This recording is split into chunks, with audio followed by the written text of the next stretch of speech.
Nasikat na sa social media ang usa sa mga statements nga nag-ingon ang gaba dili gyud magsaba.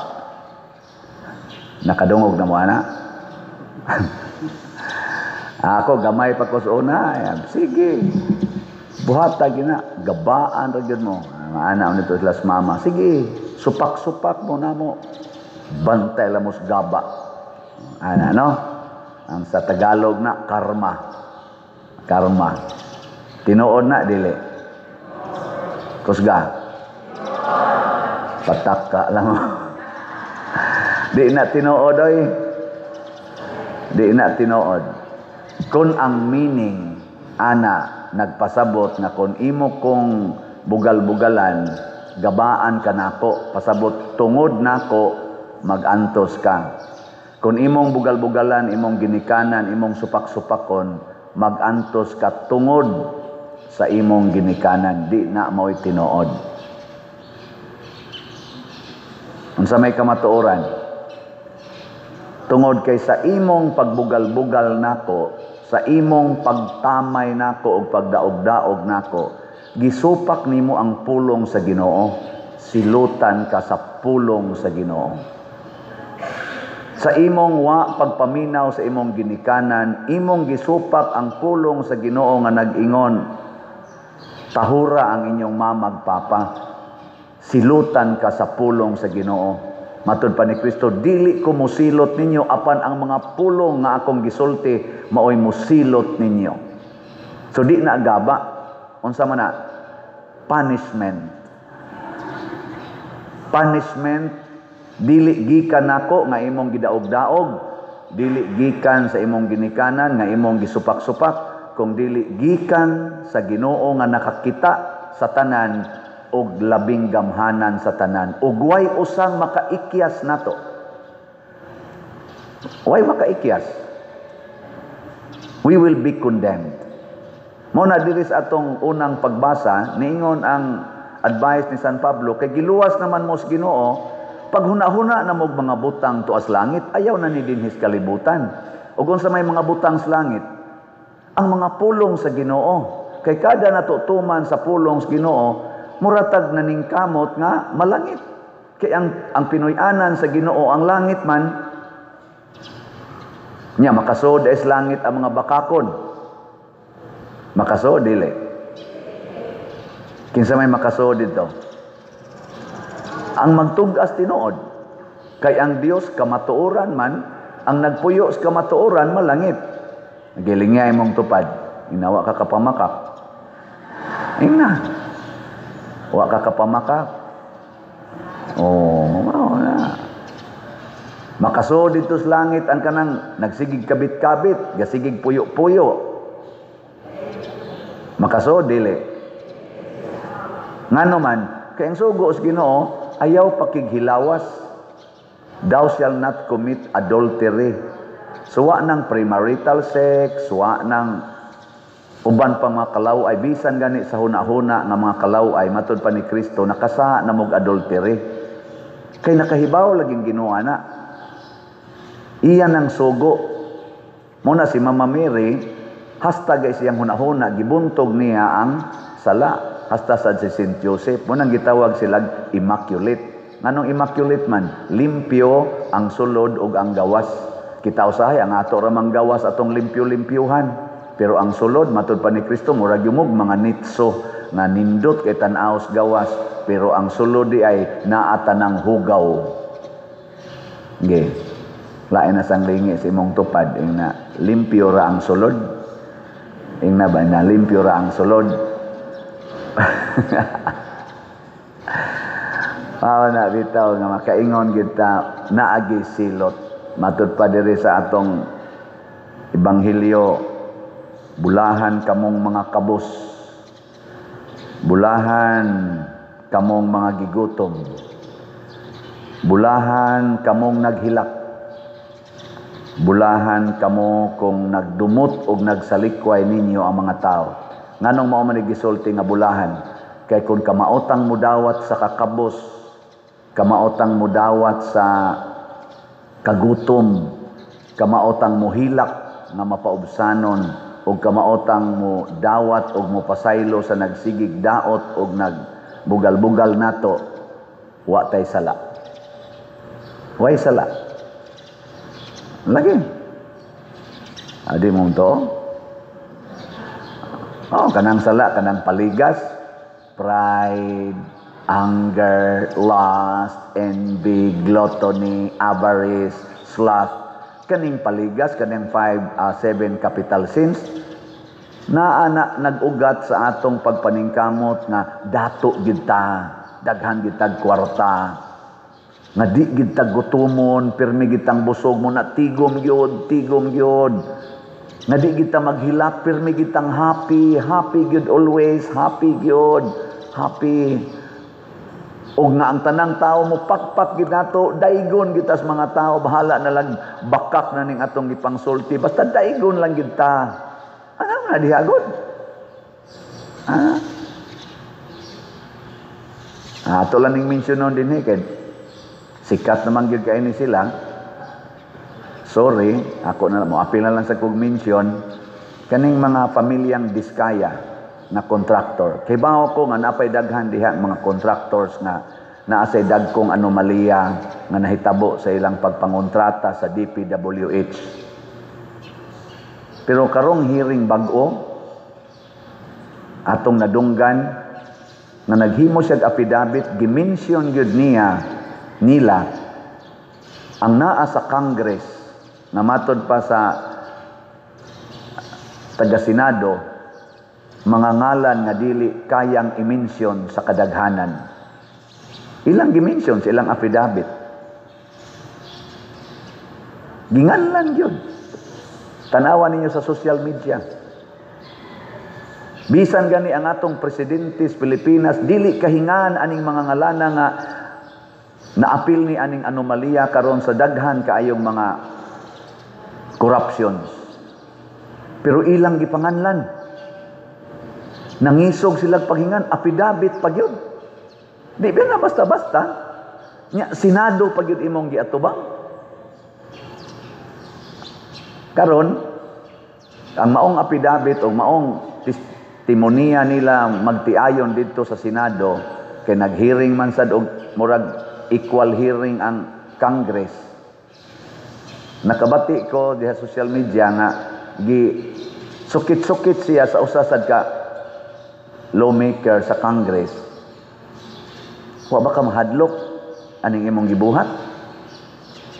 Kadako aning kadaot nga imong giapil ang mga kining mga tawhana sa imong affidavit?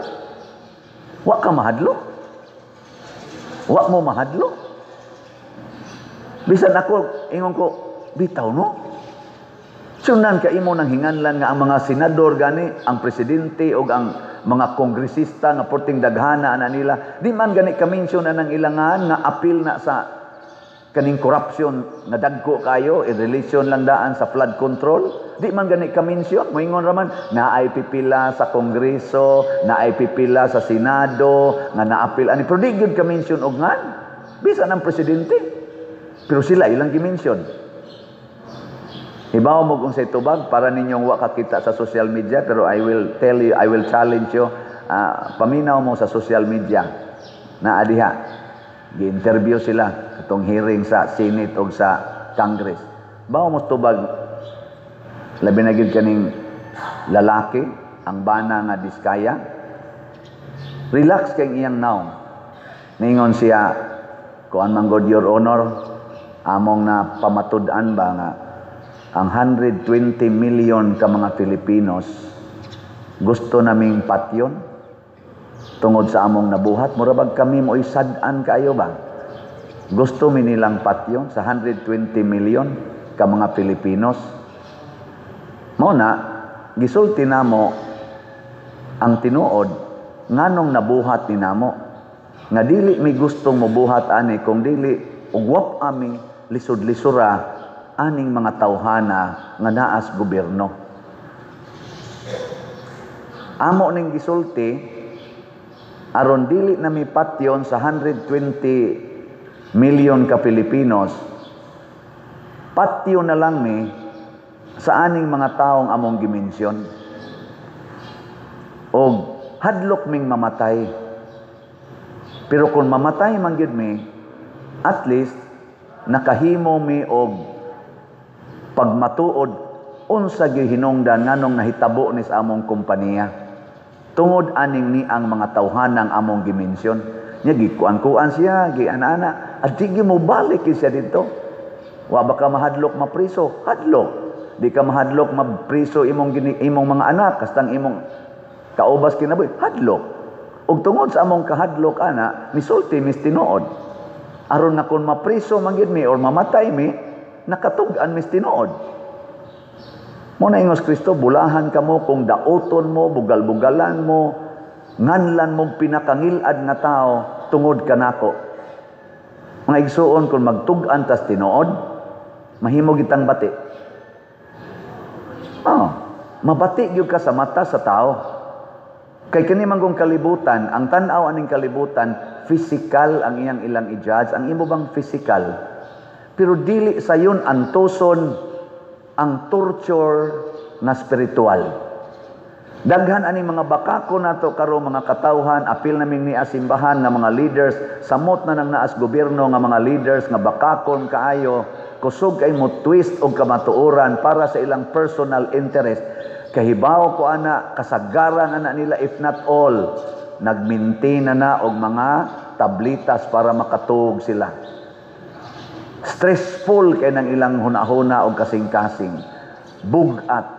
Pero musulti na kastinuod, bisa gidumtan pakastanan, tulisokon pakastanan, pero nagtug-an kastinuod, hayahay kay imong kasing-kasing. Kamong mga bana, inanglitan kamong mga bana, nakapangabit mo, nya iniguli ninyo, itug-an gina ninyo sa inyong asawa, tibok adlaw, tibok simana, yaw-yawan gyud ka sa imong asawa, pero malinawon ka. Nga naman, nakatug-an man kastinuod. Tistingin na ninyo mga banang nangabit o kamo mga asawang nangabit. Isulting tinuod, di ba? Lagom ginang naong ni mo'y kaugma. Kulatahon man yun ka. Pero malinawon ka bisag lagom imong naong. Maghilak yun ka. Pero hayahay. Sa Tagalog pa, mapayapa ang iyong kalooban. Makamanage ka pag smile bisag gaagas ang imong luha kay ang imong kasing-kasing malipayon na gitug-an imong tinuod. Karon na sinahitabo sa Senado. Pagkahuman gyud itong hearing nga gitug-an na ang mga ngan pinaagig apidabit sa mga diskaya. Wa dang tigpila ka oras na ilisan dayon ang Senate President. Nailisan. Og wa sa dangatig pila ka oras gikas pag ilis sa Senate President, giilisan dayon ang leader sa Blue Ribbon Committee nga si Senador Marcolita. Nga maogy nagduki-duki ato, maoy nakapatug-an sa mga diskaya. Giilisan dayon. Tingali mas epektibo kining giilis. Pero nga ko lang sa challenge ba sa mga senador na nag-reorg dayon in a very abrupt way. Why announcement?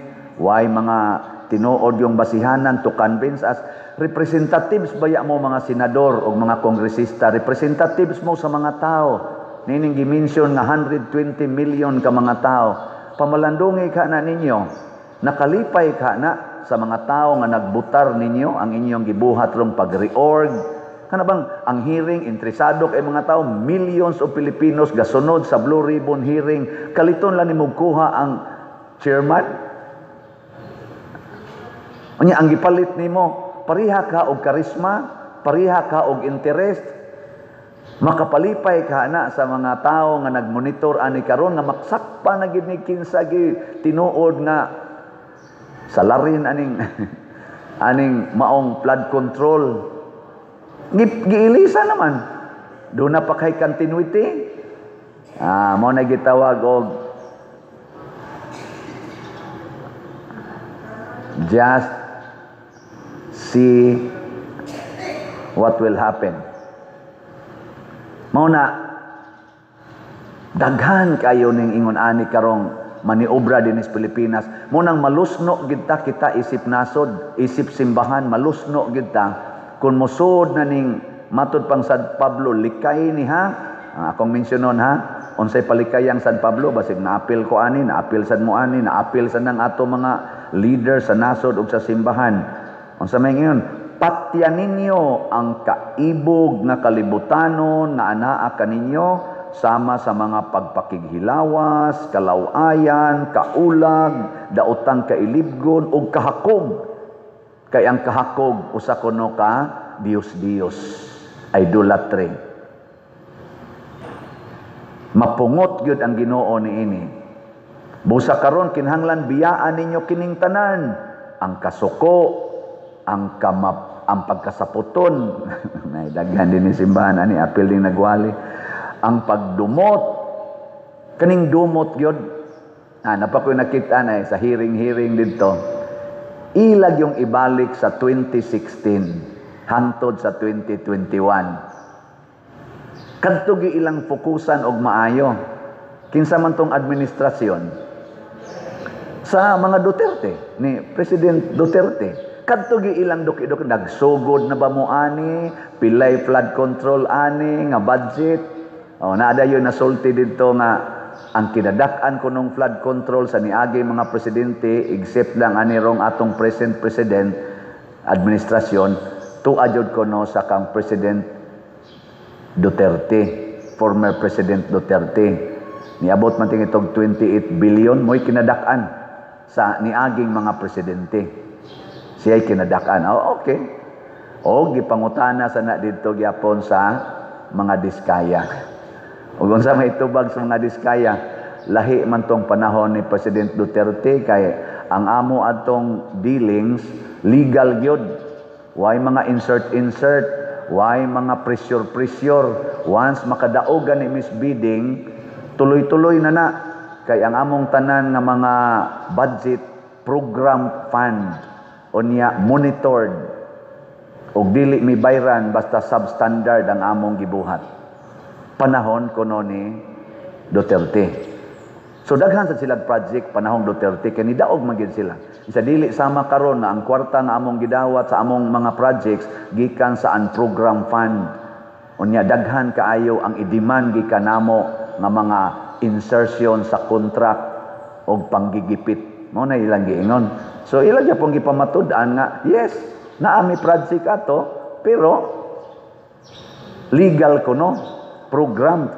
Nagsulti gyapon sila sa kamatuoran. Apan usahay tungod sa pagdumot ipasangil gid nato ngadto sa atong gidumtan. Kabantay mo nang naay makasa inyong anak baka mo maginikanan kasa inyong anak asa dayon ang maguwang makasa asa ipasangil. Mangod ko anay. Bisag ka na mga bana makasa nya galagot na sa asawa nganong nangabit man ka di ka mangabit ana ang luod na kay nagnaw. Sige gyaw-yaw. Bisag kung siya ito isulti, wag na lang kita'y sakto. Sila na lang kita'y sakto. Makapangabit na Hasta mga anak na akong na-interview nga nalulong sa drogas.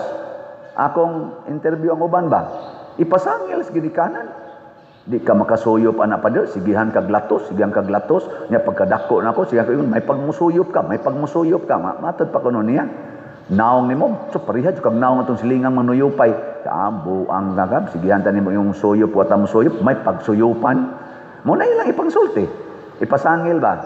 Pero di gadon tana ngayan. Mao sad nang pare, nganong dili ni mabati atong simbahan, di mo muhog sa kolekta. Nya ako pwede man ako ingon, di mo mamalit og slot. Kana magpasingin lanay ba? Sana sila. Nya dili na magpuyo sa kamatuoran kay ang imo nang suportahan, ang imo nang pasangil, pasabot ang imong pagpangita sa kamatuoran base na sa imong gustong mahitabo sa imong gidumtan, dili na sa gusto nimong mahitabo para sa katilingban. Example, ngano man gid nang impeachment sa Vice President nga dugay naman nakayog gisigi man gid nagkumbate nilag maayo nga 125 million man na more or less na confidential fund. Sige, ibutang ta nagbinuang ang Vice President. Pero naa may billions na confidential fund sa laing mga departamento o sa opisina sa presidente nganong wa man na imbestigahe. Doon naman sad sila yung mga questions nga gipadagan ang kuwa ngadto nila nga ila sang kinahanglang i-justify. Nganong wa man hisguti? Nganong kanira mang 125 million unya nag-justify ra ba dito sa kuwa? Karong bag-o, justified ra ba tanan? Nya ano man nahisguti ka ng billions nga matod pang Senador Marcolita, more or less na ay mga 500 confidential funds nga wa mahisguti nga mo total sa naog billions. Sa office lang sa atong presidente, pila na?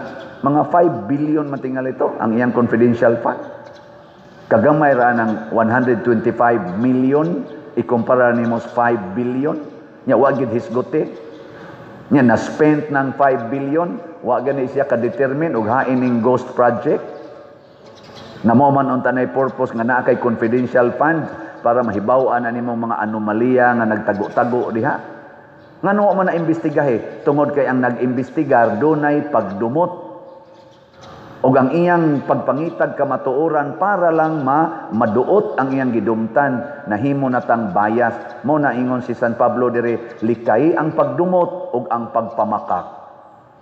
Kay nanagitay dumtan mga igsoon, mangita tag mga kamatuoran para lang anang atong gidumtan. Dili ta mangitag kamatuoran para gyud sa pagwagtang sa bakak. Muna magampo ta ato mga leaders sa gobyerno o sa simbahan. Apil na ning nagwali karon, iampo nga mangita on tatang tanan sa langit nung mga butang dili dinhi siyuta. Kami dinhi akong giingon atong staff mga 50 kabuok ni more or less ni antos mi nga mo trabaho og 7 days a week. Of course na day off pero ang among allowance good for 7 days. Pero ang 3 days, dili na mo kubrahon, ang 4 days lang. Kay negative ta kanunay. Thanks be to God. Sa niaging simana natong kolekta, na positive na ang atong kolekta. Kay sinimana ang akong pagpakwenta para di kay ta madaot. Salamat ninyo. Nga inyong gidako-dako aghog sa sibot. Nga akong giingnan ang atong treasurer, atong accounting. O sige. Karong si Manaha is 6 days nato ang ilang allowance.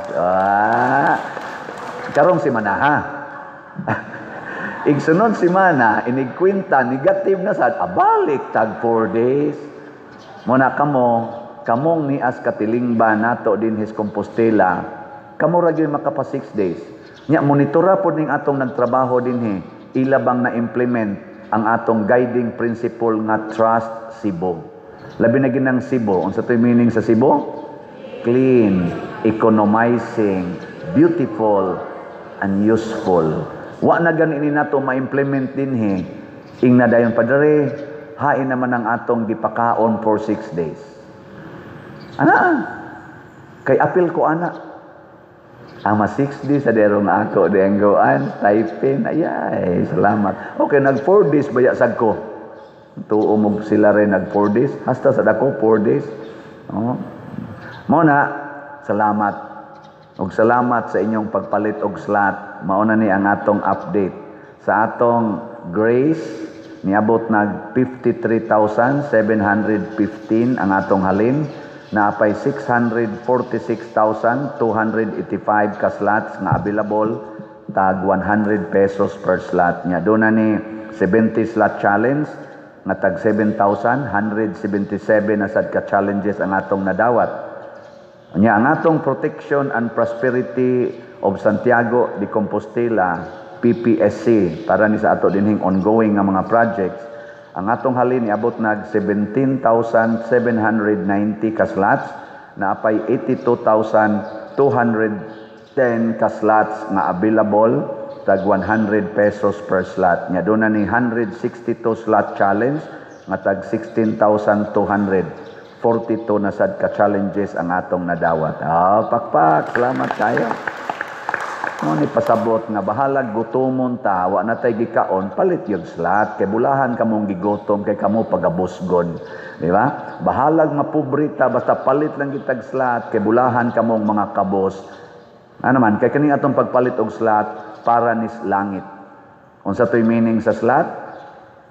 Sacrifice ang S, love ang L, offering ang O, treasure ang T. Nya ang sumpay ani, sacrifice for salvation, love for the church or for the poor, offering to God, and treasures in heaven. Wow, kanindot ana. Nya unsaon pagpalit og slot? First, saman, ihatod sa opisina, madomingo na sa tayong mga tables des gawas. Ikaduha, ideposito sa atong mga bank accounts. O, tanawa din sa atong kuan, atong screen na dinhi awa di ay. Na dinhi ang atong kana ganing mga bank accounts. Nya nasa tay GCash. Ana, pero nga akong GCash murag makuan na ni mapuno na ni karong simanaha. Kay murag 3,000 na malay kuwang para mapuno. Karong adlaw murag mapuno na ni. So ayaw lang ni akong GCash, kanina lang ubang GCash or kwarta padala. Kwarta padala, why limit? Gawas lang sa akong side ay ko padadig kwarta padala sa Western Union. Kaya di na ko na maklaim, gi-block na ko. Pero kaning ubang mga ngalan dinhi padadi.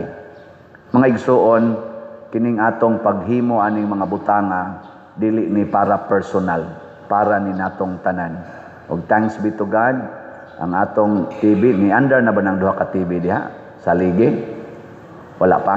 Wa pa mo nakita diha. Ingon ni under naman kuno na wa pa di ay. Namakak da itong nag-text na ako. Di man ako makita diri. Pero linyahan na nya karong adlaw basig mapaandar na ning upat ka TV dinhi sa sulod sa simbahan, igtataon na lang usa didto. Salamat kay Ginoo. Nya ang didto sa gawas ato pa manggibuhatan og kanang iyang butanganan basig madugay-dugay to didto. Pero naa na ang TV, available na. So ang ato na lang kuwang dinhi mga kamera para sa atong live streaming. Ako lang yan ang ipakontrat ay pabidingan atong tan-awon kon pila aron inyo na sana siyang paliton. Oh, dindot na eh.